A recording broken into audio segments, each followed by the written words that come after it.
বর্তমান পরিস্থিতিতে শহরে বলেন গ্রামে বলেন মানুষের ইনকামের সাথে ব্যয়ের কোনো মিল নেই। প্রতিটা মানুষ এখন কষ্ট করে চলতেছে। অনেকে অনেকে বিশাল লোনের মধ্যে পড়ে গেছে, লোন করে ফেলতেছেন। বিভিন্ন জায়গায় সুদে টাকা নিতেছেন, মানুষ চলতে পারতেছে না। পরিস্থিতি অনেক জটিল। যারা ব্যবসা বাণিজ্য করতেছেন তাদের ব্যবসায় খুব মন্দা অবস্থায় আছে।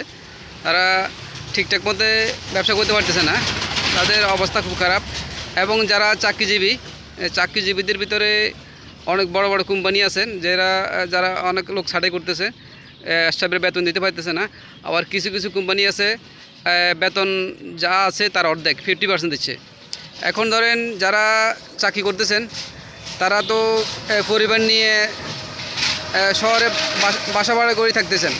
তাদের ছেলে মেয়েদের বেতন, সংসারের বাজার সদাই এবং আনুষঙ্গিক যাবতীয় খরচ তারা বহন করতে পারতেছেন না।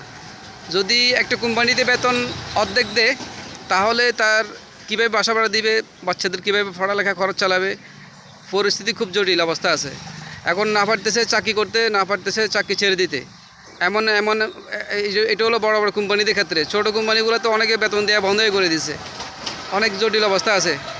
এখন যারা ব্যবসায়ী তারা অনেকে ওনাদের ব্যবসায়িক পরিস্থিতি খারাপ। ওনাদের বক্তব্য হচ্ছে যে ওনারা এক্সপোর্ট ইম্পোর্টে ব্যবসা বাণিজ্য বা দেশের বড় বড় শিল্প কারখানাতে ব্যবসা বাণিজ্য হচ্ছে না। তারা লোন পরিশোধ করতে পারতেছে না, তারা এই স্টাফের বেতন দিতে পারতেছে না। এই কারণে অনেকে লোক ছাঁটাই করতেছে, অনেক কোম্পানি লোক ছাঁটাই করতেছে। এবং যারা ছাঁটাই করতেছে না, অনেকেই দেখা গেল যে লোক আছে ঠিক আছে, বেতন যা আছে তার অর্ধেক 50% বেতন দিচ্ছে। এখন বেতন দিবে যারা ফুল বেতন দিয়ে সংসার চালাইতেন, তাদেরকে যদি হঠাৎ করে অর্ধেক বেতন দেওয়া হয় তাহলে তারা কীভাবে বাসা ভাড়া দিয়ে থাকবে, ছেলে মেয়েদের পড়ালেখা কীভাবে করাবে, এই বাজার সাথে কীভাবে করবে, ছেলে মেয়েদের অসুস্থ বা অনেকের চিকিৎসা করা হয়, টাকা কীভাবে খরচ করবে, এই নিয়ে সবাই বর্তমান প্রেক্ষাপটে সবাই চিন্তিত। আসলে যাদের পরিবারের ভিতরে একজন বিদেশ থাকে তারা এই বিষয়টা বুঝতে পারবে না।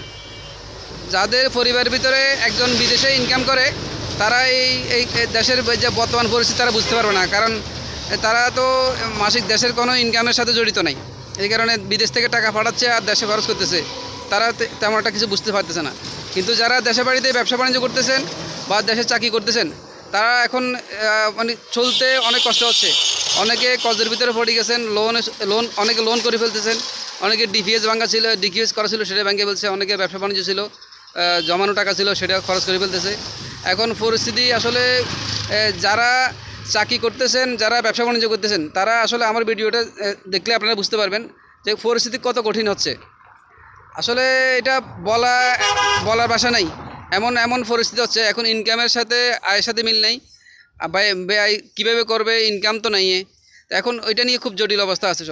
সবাই চিন্তিত কীভাবে সংসার চালাবে, পড়ালেখায় কীভাবে করাবে, বাচ্চাদেরকে কীভাবে মানুষ করবে। এখন সবাই নিয়ে খুব ব্যস্ত, সবাই চিন্তিত।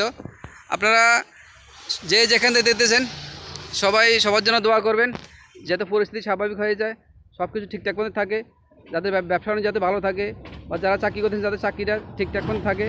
এই মুহূর্তে চাকরি একটা লোকের চাকরি চলে যাওয়া মানে খুব খারাপ অবস্থা।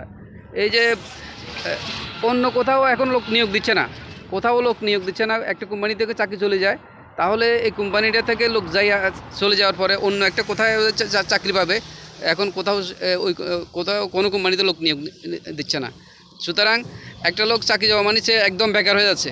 তার কজের মধ্যে আরও বেশি কজ হয়ে যাবে। সংসার কীভাবে চালাবে, ছেলে মেয়েরা কীভাবে মানুষ করবে, সবাই এই নিয়ে খুব ব্যস্ত, খুব চিন্তিত। আমরা সবাই সবার জন্য দোয়া করি। সবাইকে ধন্যবাদ। আসসালামু আলাইকুম।